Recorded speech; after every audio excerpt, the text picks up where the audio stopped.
Thank you, Petra. Okay, welcome everybody to our session today, dealing with financial aid at colleges and universities. This session is recorded so that you can all view it later. Ariane Kotzi from Anatolia College and Petra Orent from Franklin University are your hosts. We hope that you will feel free, after a short introduction on the topic, to ask any questions you want. In order to ask questions, you can either unmute or you can just send them by writing in the chat. Good. Okay, we'll start. Okay. Let me see. Interesting. Can't go to the next slide. All right. I'm not sure why that is, because we did try it before everybody came in. I'm still admitting people. Are you able to maybe just click on the side panel with the slides, Ariane, or? That's what I'm doing. I'm clicking and I'm also using the next button. So it must be a problem of some sort. Petra, can you see if you can, I'll stop sharing and if you can share and see what happens? Or I was just going to say exactly, stop yours and try it again. That maybe just kind of restarting it would work. All right, let me restart it.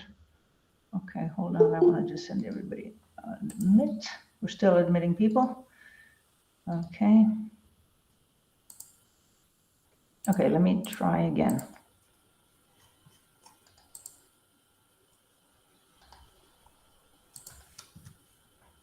Okay, maybe this time. Yes, great. Okay, so I'll go back and say welcome to everybody. This is our session on financial aid. Both Petra and I are more familiar with the US financial aid than the European financial aid. However, it is the most complex, but we're here to answer all your questions once we have done a short introduction. So I will begin at this point. So the basic question that everybody wants to know is, what does it cost? And the answer is that it varies. It varies from country to country. It varies from type of school. So there are private state-funded or public state-funded higher education institutions where it shouldn't be private, it should be state-funded higher education institutions, where the tuition is largely covered for the citizens of the country or of the state through taxes. So it is cheaper for those that are in state.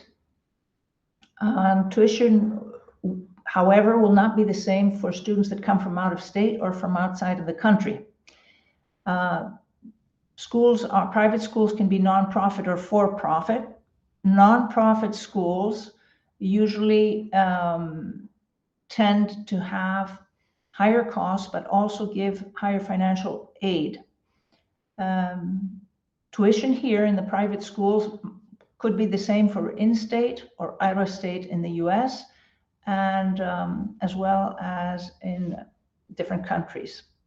Then you have private for-profit higher education institutions where the cost might be lower, but usually I would say that they don't have need-based aid, and we'll explain what need-based aid is. Public higher education institutions are usually, again, a little bit cheaper.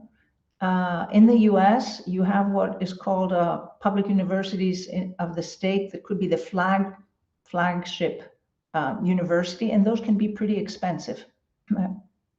Good universities, quite expensive as well. So we'll go to the next slide. Petra, would you like to explain what direction? Definitely. So as you were talking about the previous slide, I also thought, it's always important to check with the university also kind of how they define your category.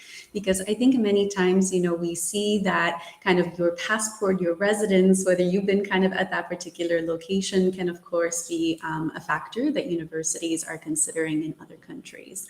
But just to kind of obviously touch on, as you were trying to formulate in terms of what kind of costs, will come with the university, the college, that of course for the student, but also for the parents are considering, remember that usually the starting point tends to be the direct costs. This is usually in reference to what will be billed, right, to the student or the parent as part of the general requirement. So this will be your tuition, right, kind of the basis of the academics, the courses that the student would be paying. It could encompass obviously university fees. They may have some costs associated with student government associations or extracurricular activities. It could be as simple as covering internet and databases for the students. So you may see items like this on the general bill. The same could be, with obviously residences, if it is a university that does have a residential component, so housing. It could be certain deposits, right, that kind of come with it. So to me, really kind of the thought process is as you're looking through different universities, seeing their websites, you will see a lot of information on direct costs. Indirect costs, on the other hand, are sometimes the things that we don't always think about. And of course, that is sometimes as simple as what would be the cost of going from home to that university? Is it a flight? Is it a train? Is it a car transport? What does that kind of entail? Would you be going there once a year? Would you be kind of coming home on a monthly basis? So looking at just kind of travel costs that go along with it. The same way, if you have a meal plan at the university that maybe you're billed for, but then have, of course, the consideration of going grocery shopping or going out for a meal with friends during the time that you're there. So having kind of a budget about that. Sometimes one of those things that we talk a lot of students about, may also be geographical in terms of clothing. If you come from a warm climate, maybe you haven't really thought about, a big winter coat and having kind of all the necessities for going to a different climate for where you're going to university. So I hope this kind of expands your vision in terms of all the other things that you're thinking about, even day-to-day costs. The same thing I would say a lot of the times in emergency situations, right? So if you're not feeling well and you're going to the doctor, you have a toothache, you're going to the dentist, what are kind of these options, in that particular city, country, does it work the same? Are things covered? Are there going to be things that you should kind of consider?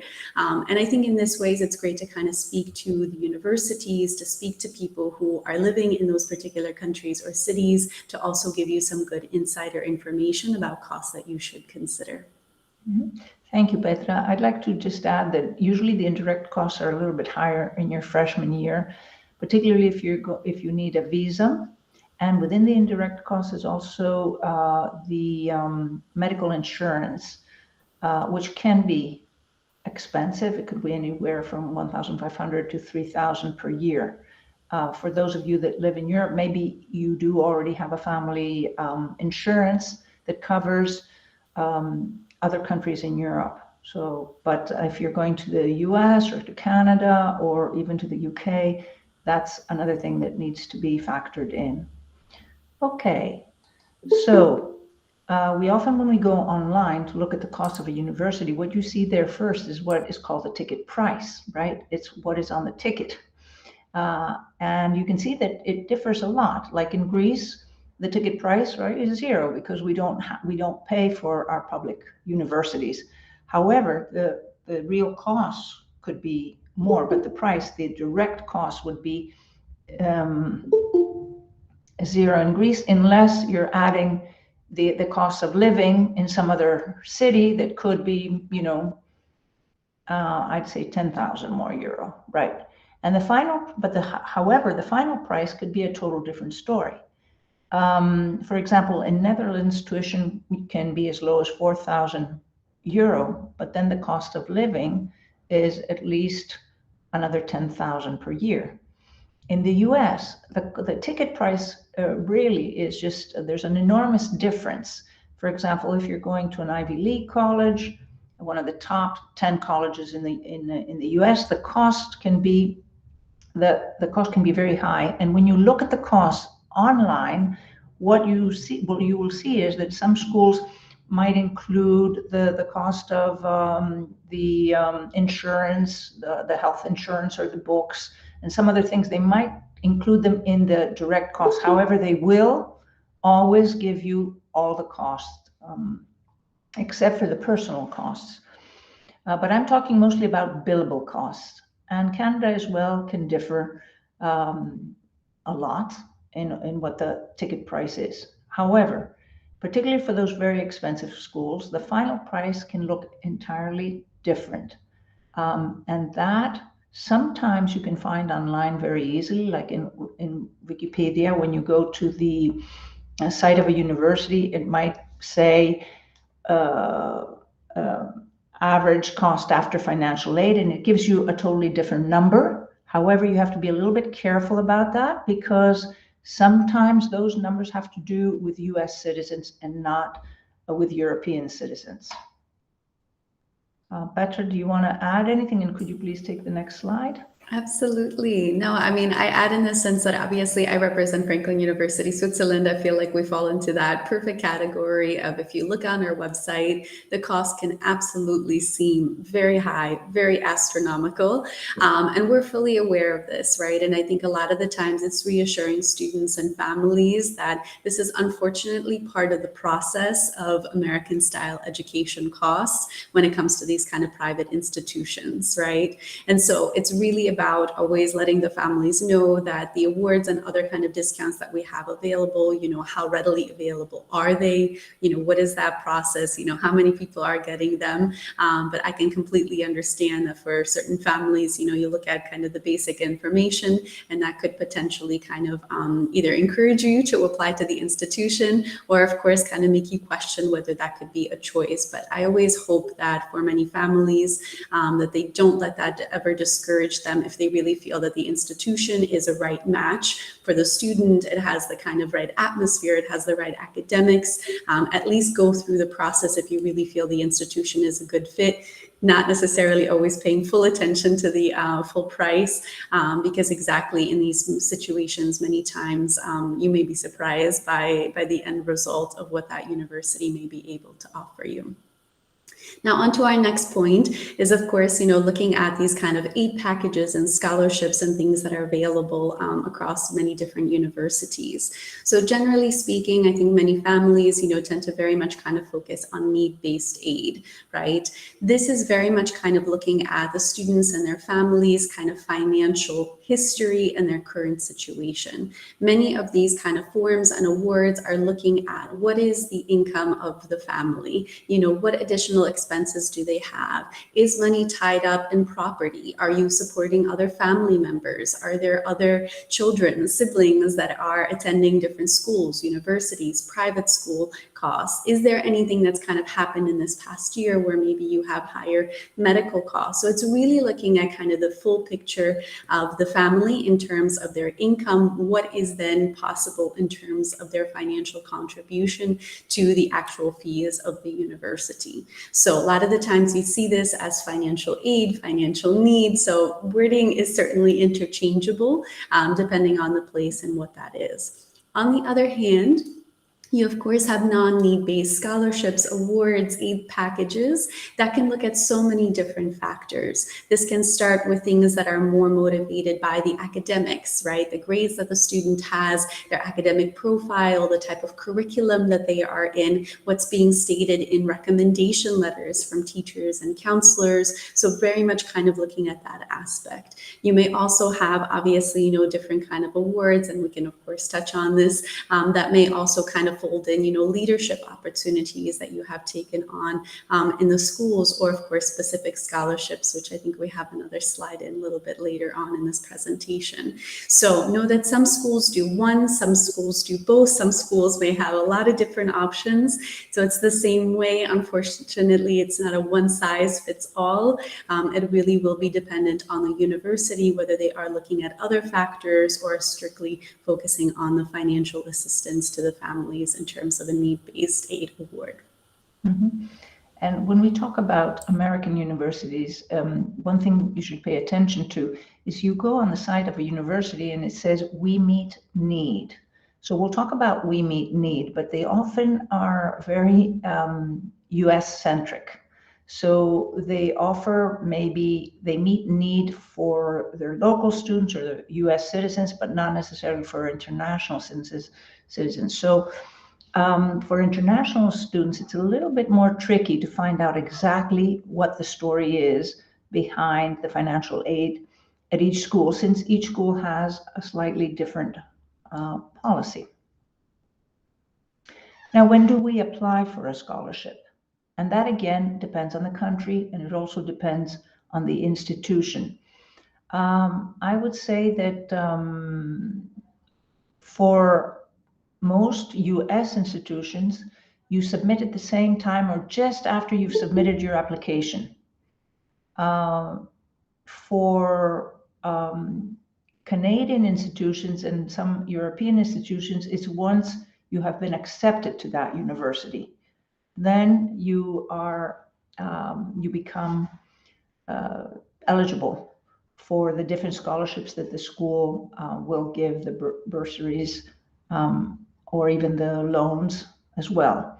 And for some schools that might not have any scholarships while you're applying, they start giving scholarships after you've started your education there. So that means that you would have to first be able to afford entering that first year, and then depending mostly on your grades and how you do, then you can start applying for the different in-school scholarships that exist, or even for maybe state scholarships or governmental scholarships as well.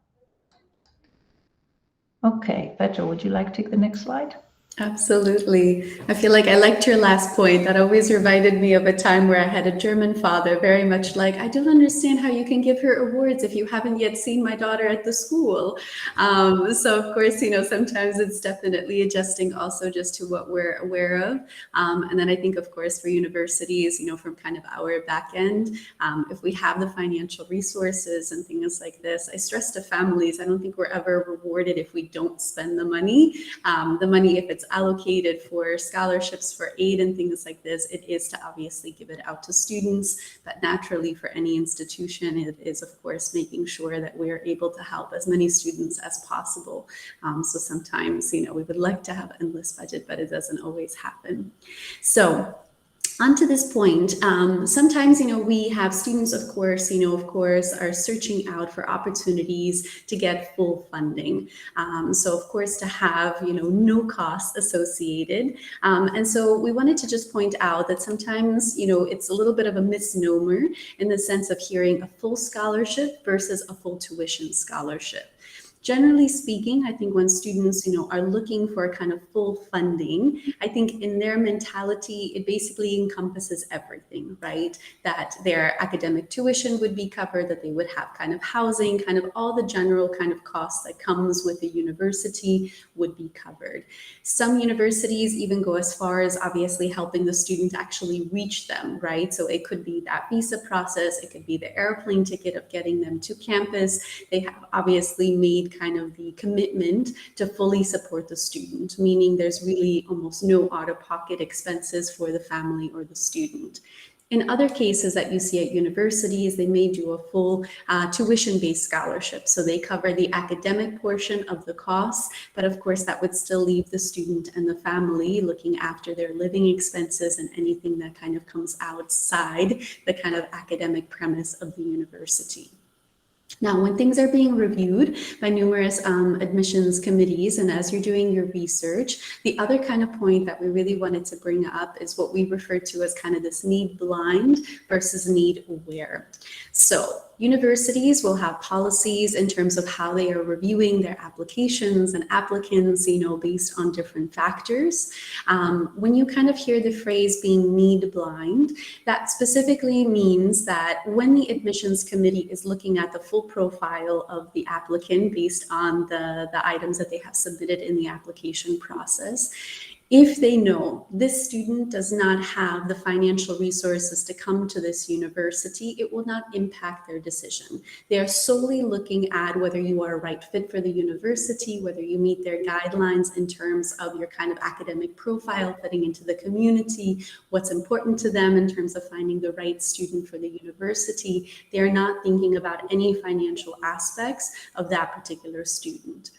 In a need-aware situation, a lot of this comes with obviously schools that are highly selective, where they may exactly kind of take on the aspect of knowing that if their financial resources are maybe not as readily available, especially to an international student, that they may basically consider kind of the financial aspect as they are reviewing the application. In these cases, kind of going back to our previous point, it could be that with your application, you also submitted financial documents so that basically the admissions committee does have the necessary information to then determine whether they would be able to kind of meet the need, or whether kind of based on those factors, you would also be somebody that should be admitted to the university. I know this is a hard thing for families to consider, because I think many times students really feel that, you know, you meet the criteria, you would be a fantastic fit for that university. It's just the financial aspect that you haven't maybe yet figured out. You know, if you would have had the opportunity to be admitted, maybe there could be a sponsorship, something else, you know, kind of granted. But I think in this kind of a case, the universities are really just trying to make the best decision in terms of creating their new class that will be coming into the university. So don't get discouraged, but definitely do your research so that you're more familiar with the process. And let's add here that there are only a handful, maybe 10 universities, 5 to 10 universities that are completely need blind for international students. There are many, many more in the US. There are many, many more that are need blind for US citizens. But for our case here, coming from from a school in Greece or Turkey, there are only about, you know, there's a small number of schools. So those schools are very, very competitive. Think of everybody in the world that needs a full scholarship trying to apply. They will be applying to these schools. So you are getting into a very competitive pool with your application. So let's say Ivy League schools in the US, maybe all these need blind schools have maybe an acceptance rate of 10%. 1 out of 10 students is accepted, of applicants is accepted. And then when it comes to you know, being an international student, that might be slightly less. So I would say that what I, as a counselor, as a college counselor, we have at our school, we have a strong financial aid program. 26 or more than 26% of our students are on some kind of a scholarship, and we do have a full scholarship student program here. So those students that need a tremendous amount of help, but also are very strong students, they don't have 20,000 to cover expenses in the Netherlands or in the UK or in other parts of Europe. And those students do manage to get into a need blind school in the US because of their strength of their academics or their personality, their very strong personality. But we'll talk more when you have your questions. We'll go deeper into that. So when we're talking about need-based aid, what schools want to know in the US particularly is, what is the estimated family contribution? Now, this is a discussion that parents should have with their students before the student kind of falls in love with a particular school. They have to think about what is it that, how much money do we have to invest each year? And I'm using that verb invest because it is an investment. Education is one of the most important investments that one can have in their life. Everybody can take something, your property away from you if something happens like a war, but nobody takes away your education. Having an education is an extremely advantageous thing in our time. So you end up with an amount. Say that I I have maybe 20,000 a year for my student for the next 3 years or the next 4 years, depending on where I'm sending them, to Europe or to the US. That is the estimated family contribution. And I need to demonstrate in the financial aid application that this is true. It's not what I, as a parent, would like the education to cost, right? It is more like what I can afford to pay, because depending on what that estimated family contribution is, that is one of the most important factors when we're making a college list, right? The student probably could do really, really well in most of the universities if they're strong, but if they don't have a certain amount of money, then there's no use applying to a particular university because that university cannot afford them. Also, universities have different policies. For example, in one school, the financial aid policy might be, let's give financial aid to 80% of the applicants that we accept, but let's give them a smaller amount to make our money last, right? I mean, we have so much in our coffers.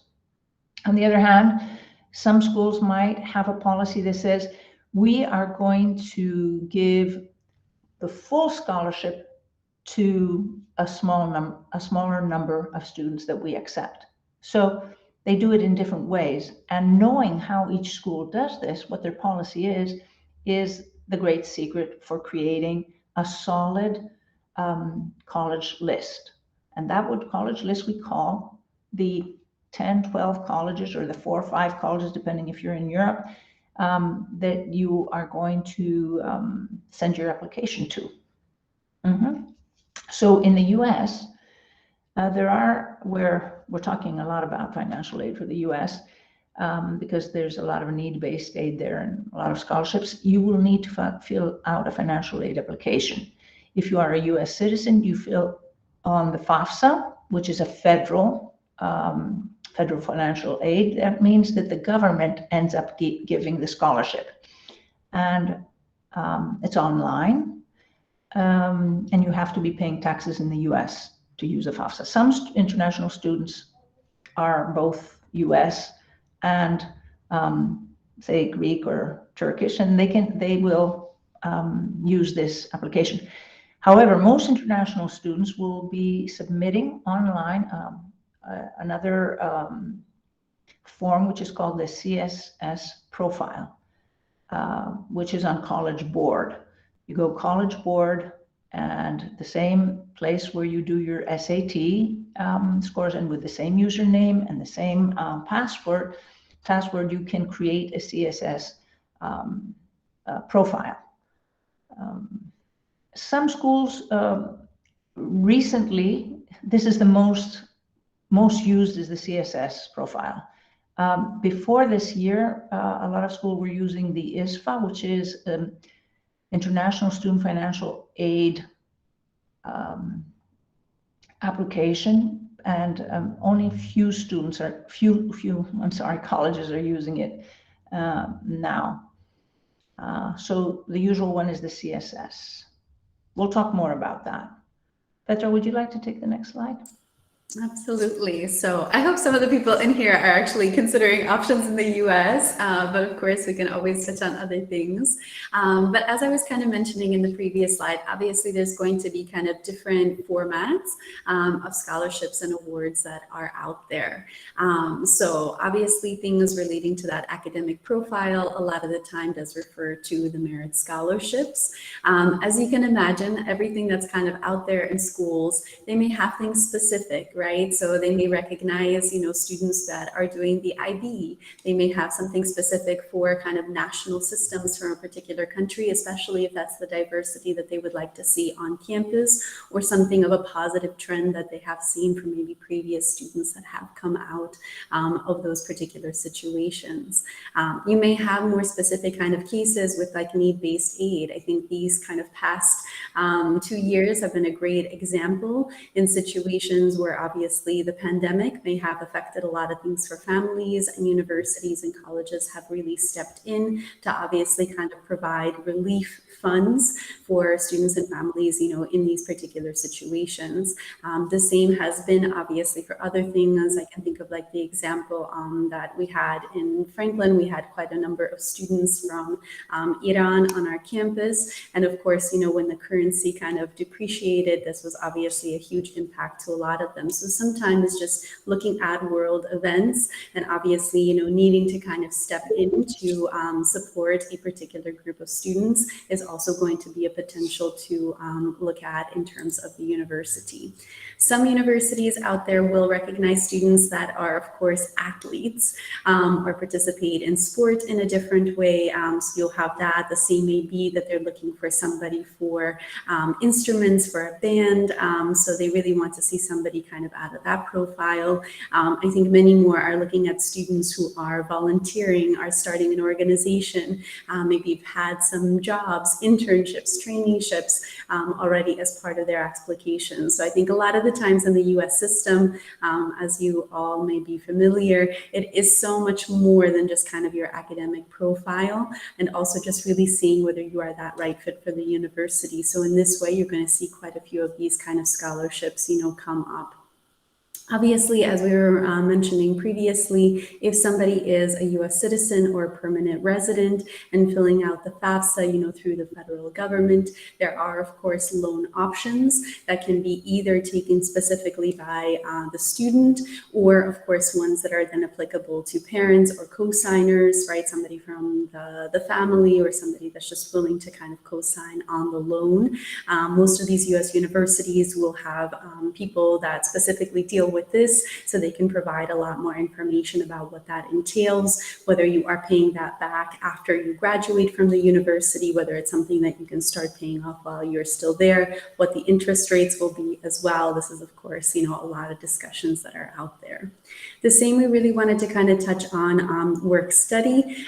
This can have kind of two connotations to it. A lot of the times within the US, these could be opportunities where a student, for example, maybe does not have the sufficient means to come to the university, and they may actually offer them the opportunity that if you come to the university, you're studying here and have a research position with a professor, or you work in the library, that basically a certain number of hours, kind of what you would have been compensated for, that will actually help cover the rest of the tuition in your bill with the university.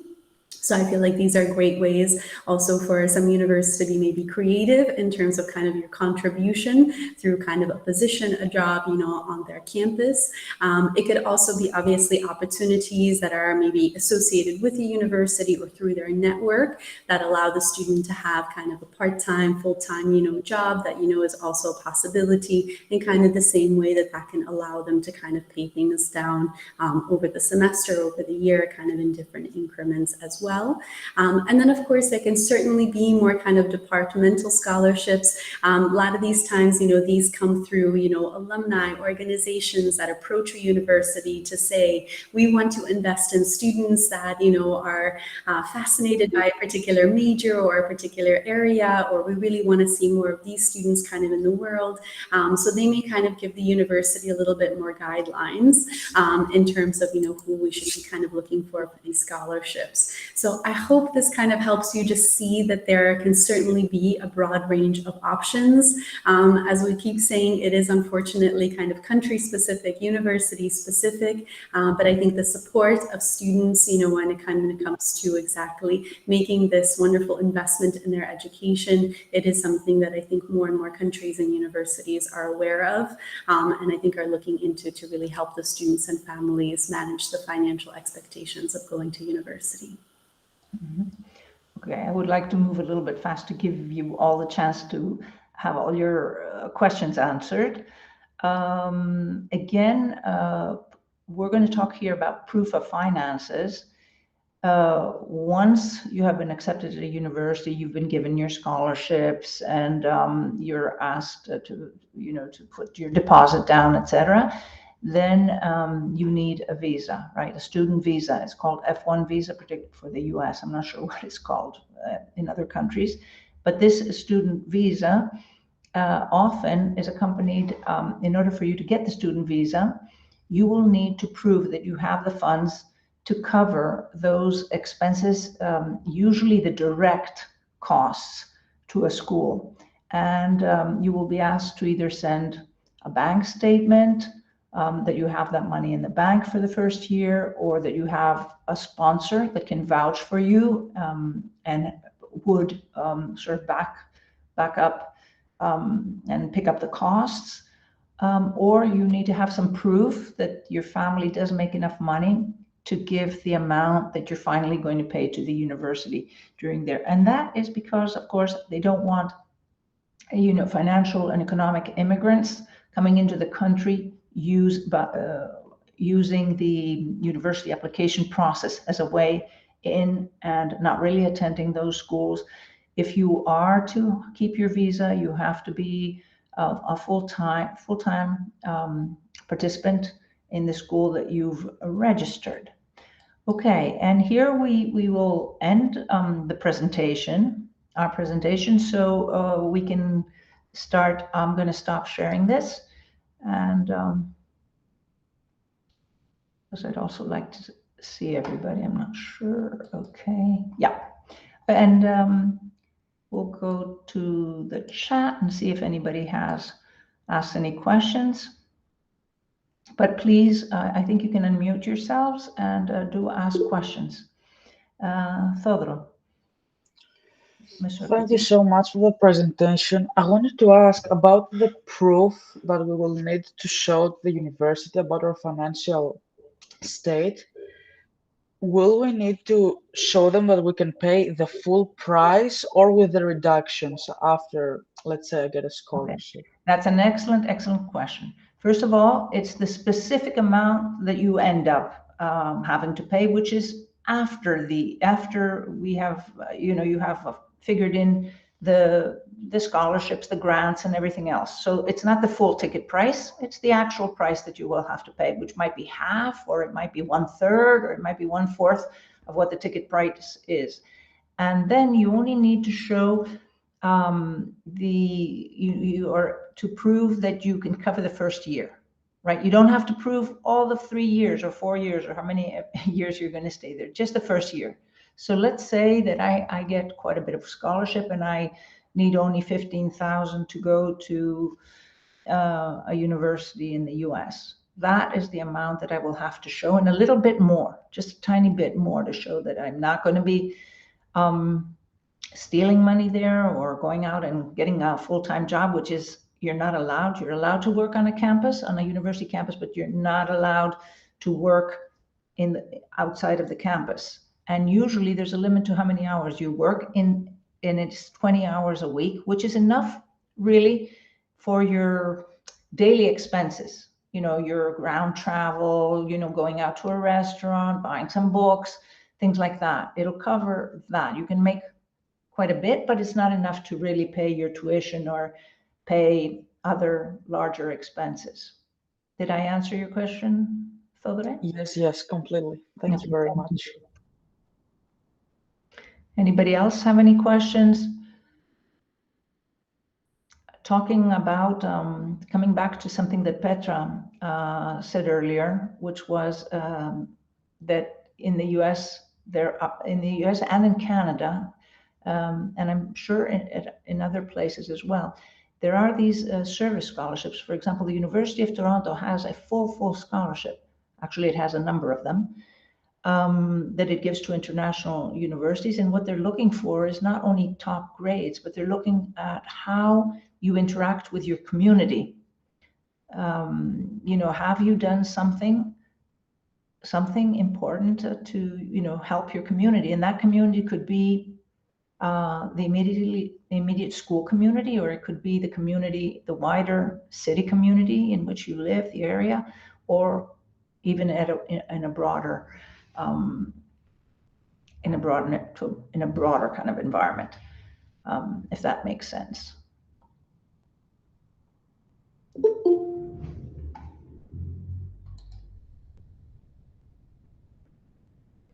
Any other questions?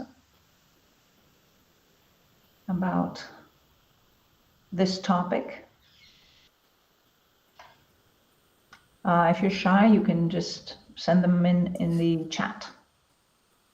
Exactly. We're happy to help. We know that this is such an important topic, and something very good, I would say, for the students that are here, have these discussions with your parents just to have a little bit more of an idea. Because a lot of the times I see that students have never had a conversation with their families about kind of the financial aspect.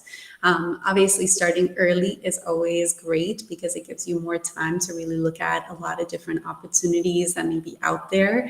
I think internet is your friend. Definitely try to ask around and see what's there, because I think you can find a lot of really interesting things even that are not associated with universities, but it could be that exactly NGOs, different companies that are also willing to kind of help students kind of find the right programs at university as well. So I think that helps quite a bit. And I think many more universities these days, are also trying to make a connection between current students and prospective students. And I feel like a lot of the times this is a great way to kind of maybe find out also about those smaller things. Is it easy to get a job on campus? Is it easy to do something, with the community? If you go out to dinner, how much, do you do that? How often do you do it? So even just to kind of think about, the budget, what the kind of possibilities are, what you should be thinking about, just a lot more through a student perspective, because I think this helps, just to kind of clue you into some of the things that maybe you didn't anticipate beforehand, or something just very, very good for you to kind of think about, as then at the end you're trying to make a decision maybe between University A, University B, in terms of which one would be the better choice for you. I think overall we could say that in Europe, in European universities, it's more about merit-based aid, right? And it is more specific. Like if you have a certain grade, then you get more aid. But in the US, you could be a B+ student or BB+ student and have a talent. For example, you could be, musically oriented, play the guitar, or you could, be a person that loves hip hop and can dance, and you can show a little video on it. And there are specific, very strong scholarships for students like that. I had a student once that came from a family background with limited finances, and he said to me, my dream is to go to the US, and I know that I don't have the grades to make one of those top merit scholarships. And so what I have been doing, and I love English, so what I have been doing is I've been writing a novel. So I said, okay, send me a few chapters. And this kid was brilliant. He was very talented, and we edited a few chapters and sent that, and he got a full tuition scholarship to Knox College, which is a small college in upstate New York. And he went there. This was a writing scholarship.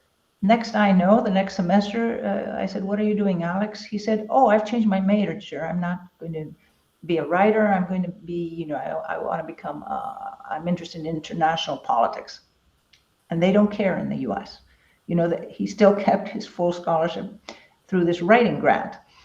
So this is where your counselor helps, if you have a counselor, because over the years, these counselors understand and know the policy for each school. And if you tell them what you're passionate about, if you discuss what your dreams are and what you really would like, they want to help, and they have that information slowly, in the background, and they can steer you to the right place. Absolutely. There was a question that just was put into the chat from Zalal for athletic scholarships. And I'm assuming you're kind of asking about conditions, what exactly the likelihood of getting an athletic scholarship is. Okay, that's a great question. I don't know, Petra, if you want to answer it, or you want me to go? ahead. I mean, usually the big thing here is obviously for European-based universities, right? It's not kind of the same competitive nature that you traditionally see, like with the US, with different divisions of where the teams place. So I know for a lot of them, there is a lot more of a connection to local teams. We have kind of the same partnership here in Switzerland, where students can be recruited for the local teams here in Switzerland. And that does certainly come with some financial support. So it's kind of indirect to the university, but we become kind of a partner to that. So we're not looking for the best basketball player out there to recruit for Franklin, but we're also kind of happy to make the connections.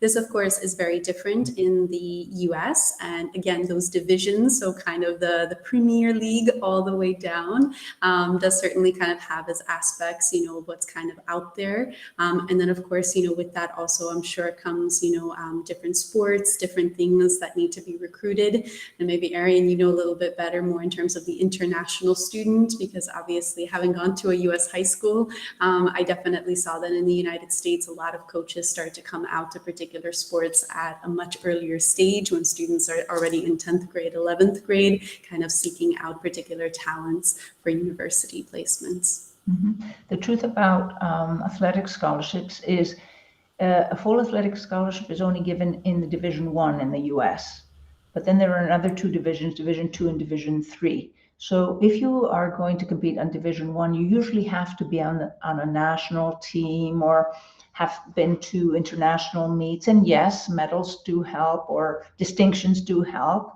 But if you're just a good athlete in general, and you go to a school that has Division 3, and they want you on their team because they need players, of course, there.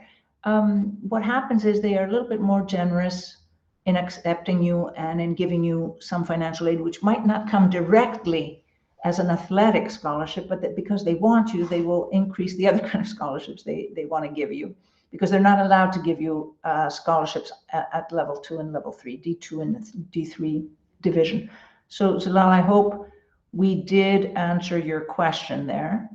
And we'll take the next question, which is very good. I see many universities have different tuition fees for locals and internationals, and that international tuition is mostly doubled. But how do they define if I am not an international student? Okay, so for US universities, right, it depends on your citizenship. You're an international student if you don't have the country's citizenship. So this is what is good about an American university in Europe, because basically maybe there you are a citizen of the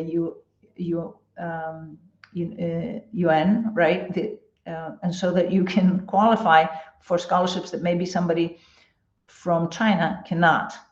But in the US, you have to be a US citizen in order to be thought of as a local and get that tuition reduction. However, there are a few universities that are out there in the US that so much want international students that sometimes they will waive that difference. They will accept schools. And I know for our school, Anatolia College here, we do have a couple of partnerships that are not really written partnerships. They just have come and said to us, for your students, we will waive the international tuition and we'll give you the local tuition.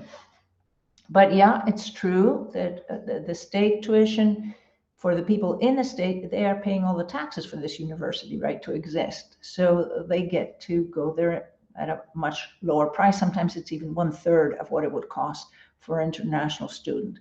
There are always exceptions. This is what is great about the US. You have 4,000 universities and colleges, and there's always an exception in a hole somewhere.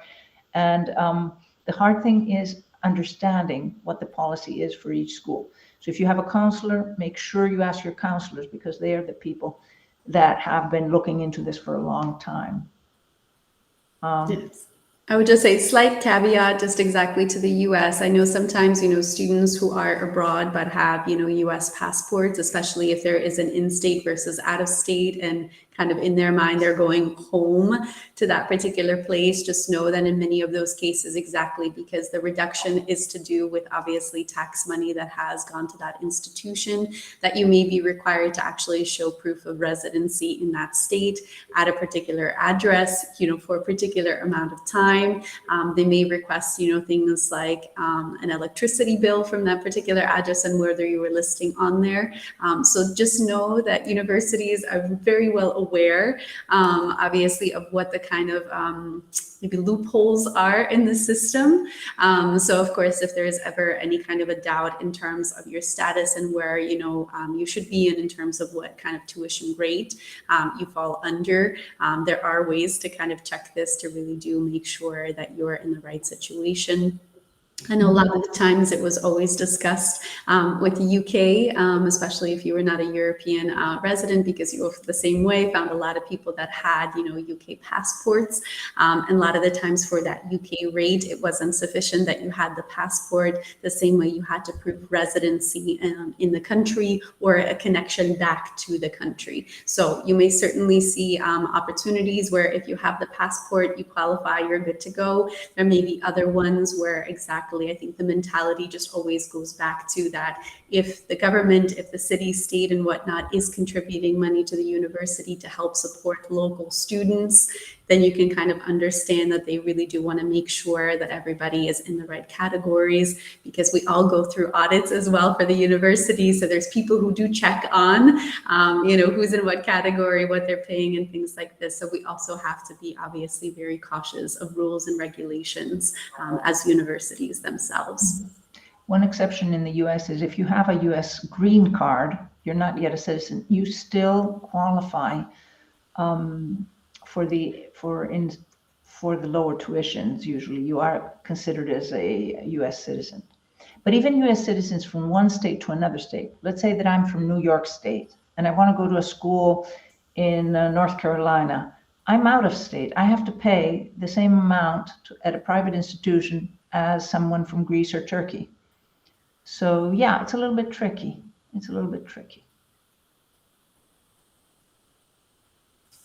Any other questions that we can help you with while we're here? We have 3 more minutes. In all cases, we thank you very much for being with us today and attending this session. We hope you did gain something and you're a little bit more informed. And we wish you, all of you that are students and thinking of applying, a lot of good luck in the process.